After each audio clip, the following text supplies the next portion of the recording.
Sinar terang Mayor Teddy ikuti jejak Prabowo bertugas di Divisi Infanteri 1 Kostrad.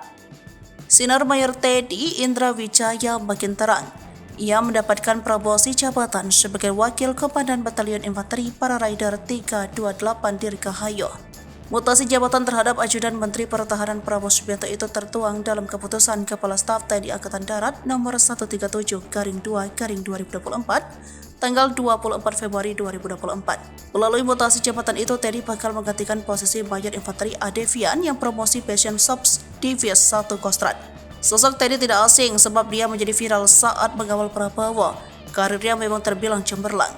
Dia merupakan lulusan SMA Taruna Nusantara, Magelang, Jawa Tengah dan melanjutkan pendidikan di Akademi Militer dan lulus pada 2011. Juga lulus pendidikan militernya di Army Infantry School di Fort Benning, Amerika Serikat dan mengambil program Ranger School.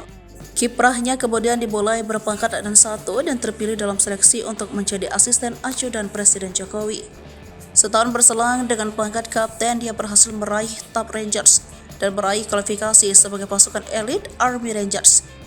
Dalam Ranger School yang diikuti Teddy, ada 412 siswa US Army dan 6 siswa negara asing yang berasal dari Jerman, Ukraina, Indonesia, Arab Saudi, Kanada, dan Belanda. Perwira TNI AD lainnya berhasil lulus Ranger School seperti Teddy, diantaranya Jenderal Purna Susilo Bambang Yudhoyono. Pada tahun yang sama, Teddy yang saat itu ditempatkan dalam Satuan Komando Pasukan Khusus ditunjuk sebagai Ajudan Menteri Pertahanan Prabowo Subianto. Diketahui Mayor Teddy menjabat Wadan Yonif mengikuti jejak Prabowo, pernah bertugas di Yonif Para Rider 328 Dirgahayu di bawah Divisi Infanteri 1 Kostrad.